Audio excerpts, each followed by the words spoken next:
നമസ്കാരം, മലയാളി വാർത്തയിലേക്ക് സ്വാഗതം. ഈ മാസാരംഭത്തിൽ ചൈനയെ പിടിച്ചുകുലുക്കിയ ദുരൂഹ വൈറസ് ബ്രിട്ടനിലും ഇപ്പോൾ താണ്ഡവം ആരംഭിച്ചു കഴിഞ്ഞു എന്നുള്ള റിപ്പോർട്ടുകളാണ് വരുന്നത്. ജനുവരി 13 വരെയുള്ള കണക്കുകൾ പ്രകാരം ഇംഗ്ലണ്ടിൽ ശ്വാസ സംബന്ധിയായ പ്രശ്നങ്ങൾക്കും പരിശോധനയ്ക്കും വിധേയരായ 20 പേരിൽ ഒരാൾക്ക് വീതം ഹ്യൂമൻ മെറ്റാന്യൂമോ വൈറസ് അല്ലെങ്കിൽ HMPV ബാധിച്ചിരിക്കുന്നു എന്നാണ് വാർത്തകൾ.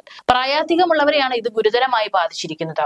ശൈത്യകാലത്ത് ഇത്രയധികം പേർക്ക് ഈ രോഗം ബാധിക്കുന്നത് ഇതാദ്യമായാണ്. മാത്രമല്ല, ഡിസംബർ ആരംഭത്തിൽ ആരോഗ്യവകുപ്പ് അധികൃതർ രേഖപ്പെടുത്തിയ രോഗികളുടെ എണ്ണത്തിന്റെ ഇരട്ടിയോളം വരും ഇപ്പോഴുള്ള രോഗികൾ. യൂറോപ്പിൽ ആകെ ഇത് ആശങ്കയായി മാറുന്നുണ്ട്. നിലവിൽ ഇംഗ്ലണ്ടിലെ HMPVയുടെ നില അത്ര ഗുരുതരമല്ല എന്നാണ് UK ആരോഗ്യ സുരക്ഷാ ഏജൻസി പറയുന്നത്. 8000 സാമ്പിളുകളുടെ പരിശോധനാ ഫലത്തെ അടിസ്ഥാനമാക്കിയാണ് ഈ അനുമാനത്തിലെത്തിയത്. ചൈനയിലെ ആശുപത്രികളിൽ രോഗികൾ നിറഞ്ഞു കവിയുന്ന ദൃശ്യങ്ങൾ പുറത്തു വന്നതോടെയാണ് HMPVയെ കുറിച്ചുള്ള ആശങ്ക ലോകമെങ്ങും പടർന്നത്. ഇനിയും മരിക്കാത്ത കോവിഡ് ഓർമ്മകളായിരുന്നു മനുഷ്യനെ ഏറെ ഭയത്തിലാഴ്ത്തിയത്. HMPV എന്ന അധികം അറിയാത്ത എന്നാൽ അസാധാരണമല്ലാത്ത ഒരു വൈറസ് ആണ് രോഗബാധയ്ക്ക് കാരണമെന്ന് അന്ന് തന്നെ പ്രാദേശിക മാധ്യമങ്ങളിൽ റിപ്പോർട്ടുകൾ വന്നിരുന്നു.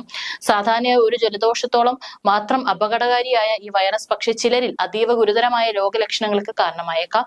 ഏറ്റവും പുതിയ റിപ്പോർട്ട് അനുസരിച്ച് ഇംഗ്ലണ്ടിൽ പരിശോധനയ്ക്ക് വിധേയരായ കുട്ടികളിൽ 7% പേരിൽ HMPVയുടെ സാന്നിധ്യം കണ്ടെത്തിയിട്ടുണ്ട്.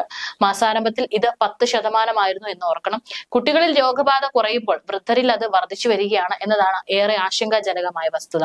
അടുത്തിടെ ആശുപത്രികളിൽ എത്തി പരിശോധനയ്ക്ക് വിധേയരായ 80 വയസ്സിന് മേൽ പ്രായമുള്ളവരിൽ 7.3% പേർ HMPV ബാധിതരാണെന്ന് സ്ഥിരീകരിക്കപ്പെട്ടിട്ടുണ്ട്. ഡിസംബർ പകുതിയിലെ കണക്കുകളുമായി താരതമ്യം ചെയ്യുമ്പോൾ ഇത് ഇരട്ടിയാണ് വർദ്ധിച്ചിരിക്കുന്നത്.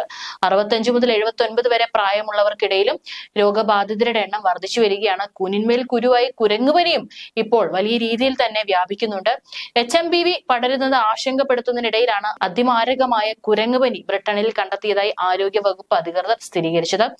ഇതുവരെ കണ്ടെത്തിയിട്ടുള്ളതിൽ വെച്ച് ഏറ്റവും അധികം അപകടകാരിയും മാരകവുമായ ക്ലേഡ് 1B മ്യൂട്ടേഷൻ സംഭവിച്ച ഇനമാണ് ബ്രിട്ടനിൽ കണ്ടെത്തിയിരിക്കുന്നത്. ഇത് ബാധിക്കുന്ന 10ൽ ഒരാൾ വീതം മരണപ്പെടുമെന്നതാണ് ഇതിനെ ഏറ്റവും മാരക വേർഷൻ ആക്കുന്നത്.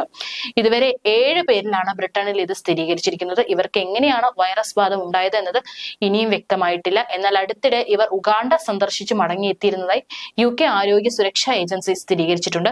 ക്ലൗഡ് 1B ഇനം ഏറെ മാരകമാണെങ്കിലും ബ്രിട്ടനിൽ വ്യാപകമായി പടരാൻ സാധ്യത തീരെയില്ലെന്നാണ് ആരോഗ്യരംഗത്തെ പ്രമുഖർ കാണുന്നത്. UK HSA chief medical adviser professor Susan ഹോപ്കിൻസും പറയുന്നത് വ്യാപകമായ രീതിയിൽ ഇത് UKയെ ബാധിക്കില്ല എന്ന് തന്നെയാണ്.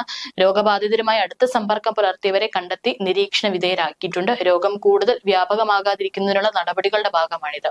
കഴിഞ്ഞ ഒക്ടോബർ 27 ബ്രിട്ടനിൽ ആദ്യ കുരങ്ങുപനി സ്ഥിരീകരിച്ചത്.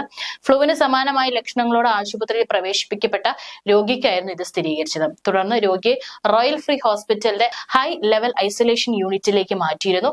തുടർന്ന് നവംബറിൽ മറ്റ് 4 പേർക്ക് കൂടി ഈ രോഗം സ്ഥിരീകരിച്ചിരുന്നു.